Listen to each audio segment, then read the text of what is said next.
अगर आपने Zomato food delivery horror story part 1 नहीं देखा है, तो पहले आप उसे देख लीजिए, वरना ये स्टोरी आपको पूरी तरह से समझ में नहीं आएगी। पिछली वीडियो में आपने देखा था कि गुल्ली ने ज़ोमैटो में फूड डिलीवरी करने का काम शुरू किया था, क्योंकि गुल्ली को हैलोवीन पार्टी के लिए पैसों की सख्त ज़रूरत थी।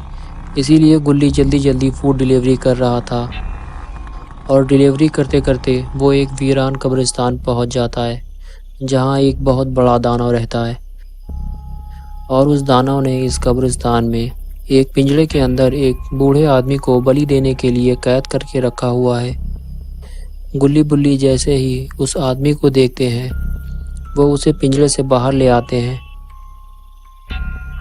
और जब ये तीनों कब्रिस्तान से बाहर निकलने वाले होते हैं, तभी वो दानव अपने 2 साथियों के साथ वहां पहुंच जाता है।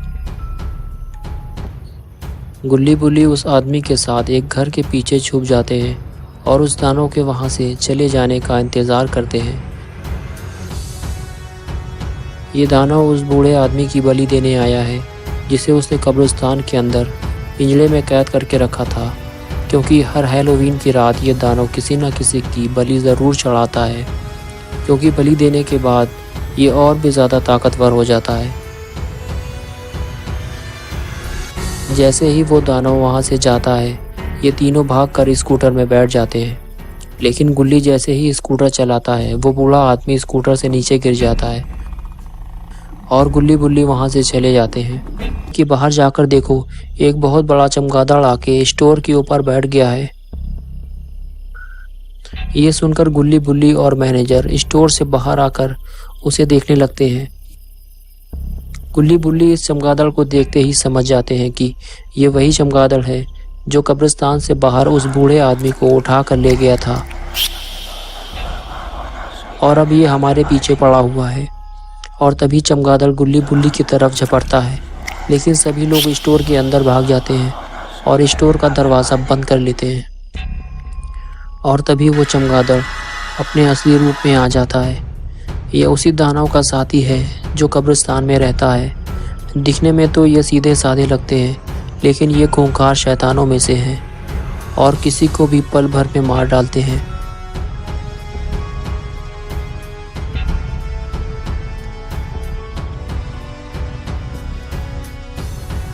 स्टोर के अंदर सभी लोग बहुत ही ज़्यादा डरे हुए हैं और गुल्ली बुल्ली दरवाजे को बंद किए हुए हैं। और तभी उस आदमी की मौत हो जाती है जो दरवाजे पे खड़ा था। बाहर से उस शैतान ने इस आदमी को मार दिया है। स्टोर का मैनेजर ये सब छुप कर देख रहा होता है और अभी वो शैतान स्टोर के अंदर आ चुका है और वो गुल्ली बुल्ली को ढूंढ रहा है। और तभी उसकी नज़र अचानक स्टोर के मैनेजर पर पड़ती है, जो कुर्सी के पीछे छुपा हुआ है। फिर वो उसकी तरफ बढ़ने लगता है और उसे खींचकर बाहर निकालता है और उस पे एक के बाद एक कई वार करके उसे मार डालता है। काउंटर के पीछे छुपे हुए गुल्ली बुल्ली ये देखकर स्टोर से बाहर भागते हैं, लेकिन शैतान उसे देख लेता है और उनके पीछे चल देता है। गुल्ली बुल्ली स्कूटर से भागने ही वाले होते हैं कि फिर से वो चमगादड़ बन के बुल्ली को उठा ले जाता है। गुल्ली उसके पीछे भागता है, लेकिन तब तक वो चमगादड़ बुल्ली को लेकर उड़ चुका होता है। गुल्ली देखता रह जाता है। गुल्ली के पास अब 2 ही रास्ते बचे हैं। एक तो ये कि वो खुद ही कब्रिस्तान जाकर बुल्ली को मरने से बचाए, और दूसरा ये कि वो बाबा के पास जाए और उनकी मदद ले। तो गुल्ली बाबा के पास जाने का फैसला करता है, क्योंकि वो अकेला उन शैतानों से लड़ नहीं सकता। लेकिन पता नहीं कि बाबा गुल्ली को घर पे मिलेंगे भी या नहीं। ये तो बाबा के घर जाने पर ही पता चलेगा। लेकिन अच्छी बात तो ये है कि बाबा अपने घर के बाहर ही लेटे हुए हैं। गुल्ली ने बाबा को आवाज़ दी तो बाबा नींद से जाग गए और बोले कि गुल्ली, इतनी रात में यहाँ क्या कर रहे हो? गुल्ली ने कहा वो चमगादड़ बुल्ली को उठा कर ले गया है और कब्रिस्तान वाली सारी बात बाबा को बता दी। बाबा ने कहा ठीक है, मुझे उस जगह लेकर चलो, देखता हूँ कि वो कौन है। फिर गुल्ली बाबा को लेकर सीधे उस कब्रिस्तान की तरफ चल दिया।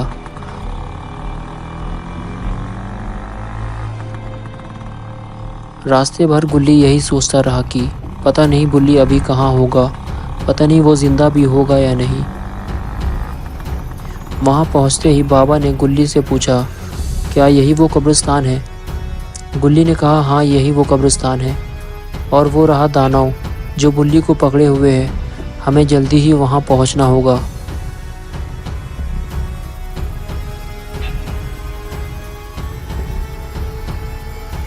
वो शायद बुल्ली की बलि देने जा रहा है, हमें उसे मारना होगा। बाबा ने कहा कि वो बहुत बड़ा है और उसके हाथ में हथियार भी है, हमें सिर्फ बुल्ली को बचाकर यहाँ से भागना है बस। फिर दोनों कब्रिस्तान की तरफ चल दिए।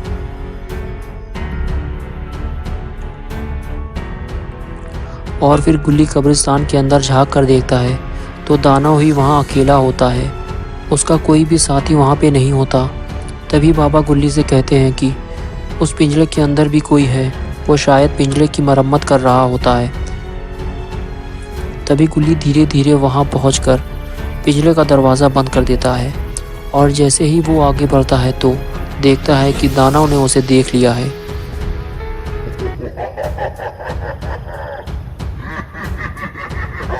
और तभी गुल्ली बाबा को आवाज़ लगाता है और बाबा कब्रिस्तान के अंदर आ जाते हैं और उससे कहते हैं कि मैं तुझे अभी सबक सिखाता हूँ। तो दानव ज़ोर ज़ोर से हंसने लगता है। तो बाबा का गुस्सा 7वें आसमान पर पहुँच जाता है और फिर बाबा दौड़ते हुए उस दानव को ज़ोरदार टक्कर मारते हैं। रोमन रीढ़ वाली स्पीयर से दानव वहीं ढेर हो जाता है। बुल्ली और बाबा जल्दी से वहाँ से भागते हैं और अभी बुल्ली के बैठने के लिए स्कूटर में जगह ही नहीं है। गुल्ली और बाबा बुल्ली को समझाते हैं कि तुम कहीं भी बैठ जाओ, बस हमें यहाँ से जल्दी से निकलना है। तो बुल्ली स्कूटर के आगे बैठ जाता है और तीनों वहाँ से निकल जाते हैं। तीनों थोड़ी ही दूर जा पाते हैं कि उन्हें तालाब के किनारे एक आदमी लेटा हुआ नज़र आता है। गुल्ली उसे देखकर पहचान जाता है कि ये तो वही आदमी है जिसे चमगादड़ उठा ले गया था और उसे मरने के लिए तालाब के पानी में फेंक दिया था।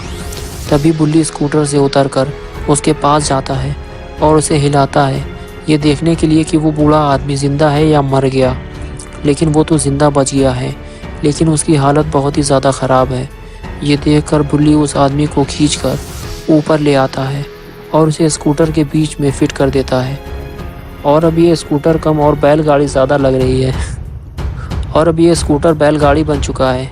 और फिर ये चारों अपने अपने घर की तरफ चल देते हैं।